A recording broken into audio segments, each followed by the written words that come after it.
Hey, it's Chris Allingham with Virtual Weber Gas Grill.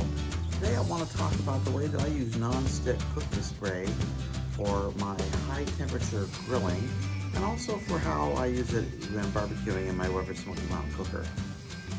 Behind me is my Weber Summit gas grill.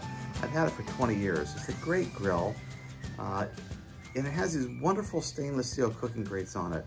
Those grates are so awesome, they will literally outlast this grill.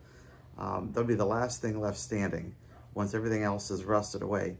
But one issue I have with these cooking grates is that a lot of foods stick to them.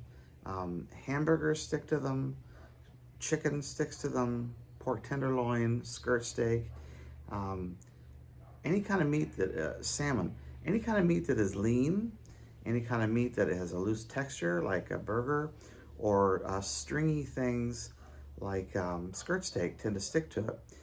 Things that don't stick to it are hot dogs, sausages, and most steaks don't tend to stick to these grates, but those other things do.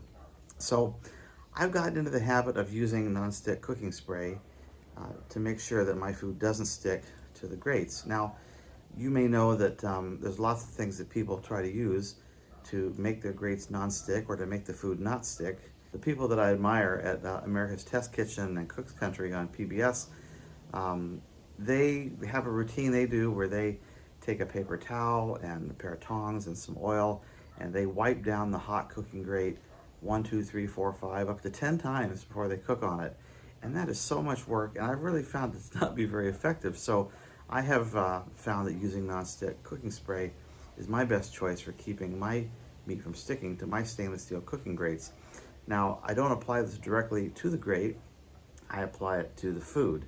That's a much easier thing to do, and it's very dangerous to spray this stuff onto a hot grate. So I do put it onto the meat before I cook it.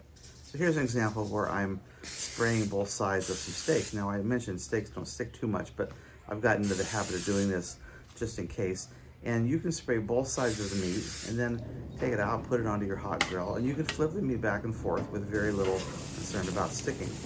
Now, in this shot here, you can see that I'm flipping over a piece of skirt steak, and what I do to help it along is I do use a spatula at a very steep angle and a pair of tongs to help release the meat from the grate, give that spray a little bit of help in terms of getting it off the grate, getting it flipped over so it doesn't stick to the grate. What you don't want to do is you really don't want to spray food on the hot grate itself because it will flare up. And you can see in this video that I did spray the bottom side of some hamburgers. I forgot to spray the top, and you can see what happens when you try to spray the top before you flip it over. You get a flare up, and that's quite dangerous. So you're better off to remove food from the grate to a non-hot location and then spray that other side and then put it back on the grill. Another thing you could do is you could have a hot and a cool side on your grill. If you have enough room, you could move the meat to the cool side where you spray the unsprayed surface and then flip it and move it back to the hot side. Now, I know some people are not keen to use products like this, but I find it to be very effective. It is a mix of 3 different oils and a couple other additives that do make it more non-stick than just regular oil. I have tried spray pumps with olive oil and other things, but nothing seems to work better than a product designed to be non-stick for cooking. And so this is what I use, and this is what I find to be most effective. Now let's talk briefly about how I use non-stick cooking spray when I'm smoking on my Weber Smoky Mountain cooker. Stuff does tend to stick to this grate. This is also a stainless steel grate that I use, but not as much. And I think that's because I don't cook at as high a temperature in the smoker as I do on the gas grill.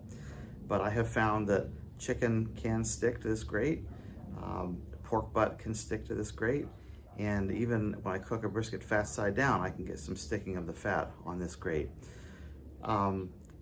However, when I use non-stick spray, I actually spray the entire grate, which is kind of a contradiction of what I just explained with the gas grill. But my experience has been that it's just easier to spray the grate when it's cold, sitting inside the smoker, and then put my meat on it. And the meat typically doesn't get flipped that much, especially in the case of a brisket or pork butt. It never gets flipped when I barbecue it. The chicken will get flipped over. But I spray the grate one time and I get good results that way. And I've also found that in the areas where the meat is not touching, like out here at the edges, that non-stick spray actually makes the grate easier to clean. The smoke and other grease that gets deposited out here at the edges seems to come off a lot easier when I have sprayed the entire grate with non-stick cooking spray. So those are the few tips I wanted to share with you about using non-stick cooking spray when grilling or when smoking in a Weber gas grill or smoker, and this would also apply to a charcoal grill as well. I would tend to spray my food first before putting it onto a charcoal kettle as well. If you have any thoughts about my suggestions and my technique, please feel free to comment on them down below. I'd love to hear what you have to say. And I appreciate you watching my videos. I appreciate you very much. If you would like and subscribe, it really does help other people find my content in the vast sea of content that's out there on YouTube. And thank you very much for watching. Take care, everybody. Hope you're having a great day. Bye-bye.